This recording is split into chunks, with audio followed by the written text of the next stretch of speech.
So I'm here with John Yeboah at Enfield Osteopathic Clinic, and I'm just having an IDD session.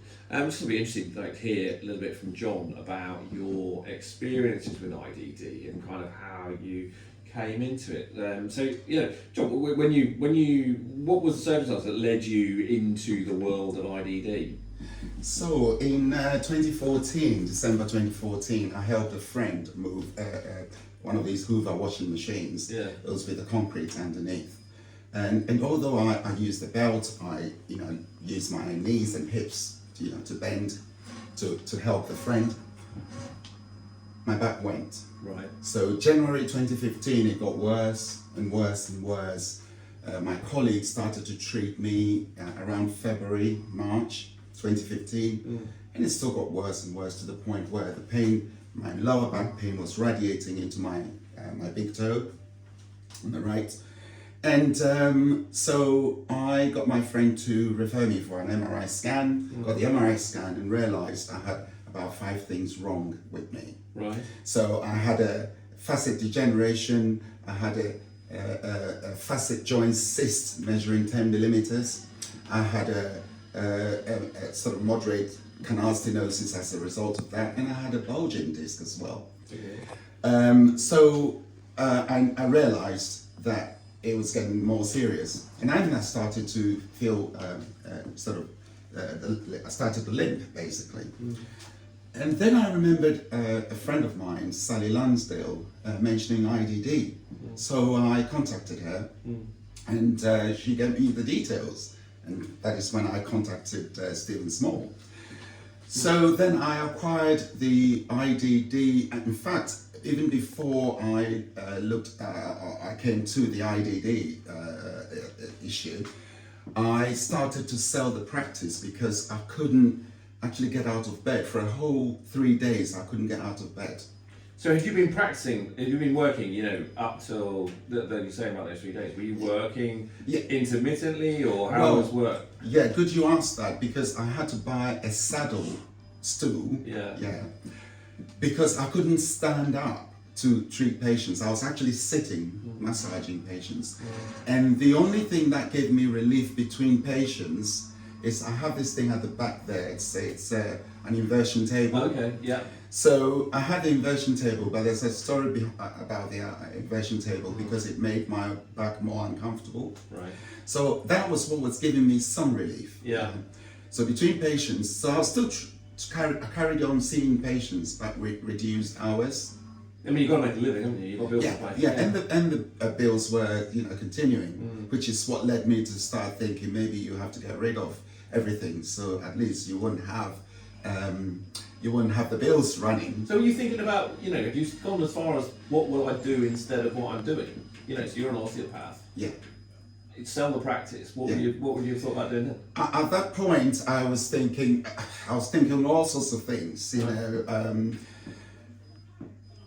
One of the things I thought about was perhaps, because I'm into electronics and things like that, is probably going to some kind of IT work and things like that, or even fixing equipment and things like that, because I'm into gadgets. I've always been into gadgets. So I set up my own network, computer network at work, and I sort of do everything. So that was kind of, but you're an osteopath, you like doing that. Yeah. So you were thinking, you were like trying to sell the practice, then you heard about IDD? Yeah, then I heard about IDD, so then I contacted Stephen Small at Steadfast Limited. And I was quite happy that he could help me acquire one of these machines. I'm very happy because I'm having treatment now, John, so it's pretty nice, actually. Carry on. Yeah. So the machine was installed on the 1st of July 2015. Wow. Yeah, 1st of July 2015. Wow. From that day, I hopped on to the IDD. And it's interesting, I had to treat myself because I didn't want to bother my colleague to put me on the machine every time. So I found a way of actually treating myself, and I know you did I think yeah, you had a little a method. I think you got a wireless mouse, That's so you right. could do the computer. That's right. Got yourself sort of jumped on. Absolutely amazing. And so you were treating yourself. Yeah. I was treating myself, and so I'd like to talk you through the MRI results, my MRI results, and as you can see here, lumbar spine. This is my lumbar spine. And you can see the facet joint cyst there. You can see the bulging disc there. And this was before IDD therapy. This is me now. After I got better, I thought I'll have another MRI scan, to be sure that I've been fixed. And this is me. How often were you having treatments, John? How often would you put I was having 3 to 4 sessions a week. Okay, right. Yeah. At the end of the day, or just whenever? At the end of the day, no, at the end of the day, because I would wait for everyone to leave the premises, and I'll just go on it, have my me time. Yeah. Okay. Yeah, and as you can see, the bulge has gone back. The cyst is gone. This is the axial, and you can see the cyst here on the left side. And you can see my facet joint is literally dark. There's nothing in there, degenerated. This is me now. Look at, where is the facet joint cyst? It's gone. And look at that. My right facet joint I've got back. And look at the fluid in the joints. So I can't really see, but so what's happened to the facet joint then? Well, basically the IDD has opened up and restored my facet joints. Okay. As you can see there. Right. From there, dark, completely to there. Right. That's stuck, that's degenerated, that's open, and that's allowed fluid to fill, to lubricate the joint. So then you've got the mobility back. Back. So I think we sometimes talk about fluid exchange during IDD, and there I suppose is an MRI illustration of, that's obviously over time. It's not like you go on something once and it brings about change. It's over time. And then I suppose the IDD, in terms of the different phases of treatment, then you're then looking after yourself. You're better able to move. I think this was a story of you, giving yourself a really strong treatment. And what happened with that one? Yeah, when I got better, I still had the machine, obviously, and I was experimenting. I was just thinking, what if kind of scenarios. Yeah. What if I did this to my patient? Yeah. How would they feel? Yeah. What if? So once I said, what if I gave myself like 120? Now that's 120 pounds. Pound stretch. So the question of how much force you're going to use. Yeah. So I'm on about half body weight now, and I'm completely comfortable. So I'm like 94 kilos, half body weight. So you've gone over half body weight. Over half body weight. Plus 20, 30 pounds. Yeah. So how did that feel? Oh, I had my phone in hand, just in case I need to call someone. Oh, so you're by yourself and you've rigged yourself up? Okay, nice. Yeah, on the machine, and so whilst I was on the machine, halfway, it was so strong, I really felt like stopping the machine, but I carried on, because after all, it was an experiment. So I finished it. It took me about 10 minutes before I could, be able to sort of move around and walk. In other words, I've overstretched myself. Now, for 4 days, I was very sore. But after that was the very first time I was able to bend and touch my toes. I've never been, even as a teenager. Ever. Right. My brothers can't touch their toes. Right. Male side of the family, we just can't. Tight hamstrings, stiff backs.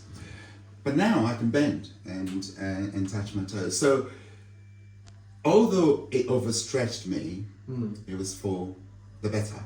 Essentially, using the word, it overstretch you. It stretch the IDD. Crude terms, there is stretching. So it's stretching you beyond what you would ever be able to stretch yourself, whether you're getting into yoga poses or something. So, you're on the machine for 25 minutes, so you're getting a lot of stretching. But there you've got the added component of the extra force, the extra pull, which is opening the joint and working the tissues in a way that they've just never been worked in your life. That's right. So when you kind of, suddenly, I can touch my toes. Did you notice, general changes in your mobility? I mean, did that stay for long? Oh, that stayed. Yeah, that stayed. Do you think that stayed partly because you go on the machine regularly, or a bit of both? Or? Well, I have to say that when I got better, I just went on the machine like once every week, and then eventually once every 2 weeks. Yeah. And then it faded out. I haven't been on this machine for a year now. Hasn't it? Yes, Wow. and I'm still mobile. I'm still cycling. I mean, I remember you weren't cycling before, and then you started a new cycle. I don't know. Oh yeah, I've cycled 60, 80, 100 miles. Yeah. Last year, I did the Ford Enfield SX 100 miles. Wow. Yeah, and I was able to cycle 100 miles. So you'll kind of use that as a maintenance, but like you're not actually. And I think this is the thing. It's kind of okay. So there's a maintenance component to IDD, but there's also the fact that once you get the mobility back and you can function, you can train, you can do things, then it's you're off the vicious circle of pain and immobility and onto a virtuous circle, and then you're able to you're going about your life and your body is regulating. Yeah. I guess. And in terms of your practice, John, that is a great story. It's inspiring, and I'm slightly scared that it's been 9 years because I thought, oh my gosh. But in terms of the practice and the patients that you see, I mean, how's things evolved in the practice for you with the IDD? Well, it's been a game changer. Acquiring the IDD has transformed my practice. In terms of patients I can help, I've been an osteopathist moving on to 32 years now, and long before I got the IDD, I've had patients where I thought, I wish I could do more for this patient. They have a bulging disc, I'm massaging and manipulating. And I'm thinking, I wish I could do something more. Now I can with IDD. So what happens usually is when people come in at first, I'll assess them as new patients, and if they have something that IDD can help, I'll bring them in here and give them IDD. It's obviously explain what it's involved. I've also it's expanded the practice. It's sort of the number of patients per week has sort of rocketed since I had the IDD. My income has gone up since I had the IDD. So all in all, it's transformed my practice. Game changer. I've also seen, you've brought in other, modalities into the practice as well. So there seems to be a general progression. Would that be fair? A general progression within the practice all round that you can help different people. With other modalities and things. Yes. Just recently, actually, I've acquired Shockwave. Okay. Have I told you that? No. Right, I've acquired Shockwave. Is that what you meant? No. I knew you had some other things as well. I didn't know you got the Shockwave, but yeah, it's the Shockwave. The other thing I've got, I have an ultrasound, diagnostic ultrasound, but that's not what we're talking about. I had SPINA, but I don't do SPINA that much anymore. Okay. So the only thing I have, in addition to IDD, is Shockwave, which we acquired just before Christmas. Okay, so nice. And so you're still attracting and helping patients with the IDD, and I guess the setup here you've got, and you've made some innovations with the thing, which was what we came for to see, some of the cushioning and things. But really, really interesting. So you're going to carry on working. You're not selling the practice, John? No, definitely not. No. And your daughter works here now too? Yes, my daughter works here now, and she's doing most of the osteopathy side of things. Okay. And 80% of what I do is actually IDD now. Is it? Is it? Really? Yeah. Amazing. And because this is the only machine in this part of North London, if it's IDD, it's got to be here. So really very busy. Yeah. Super. John, absolutely inspiring, and I've absolutely absolutely loved having a bit of treatment as well. So thank you. As always, good. At our young ages, then the occasional stretch is great. So thanks so much, John. Thanks for coming. Thank you.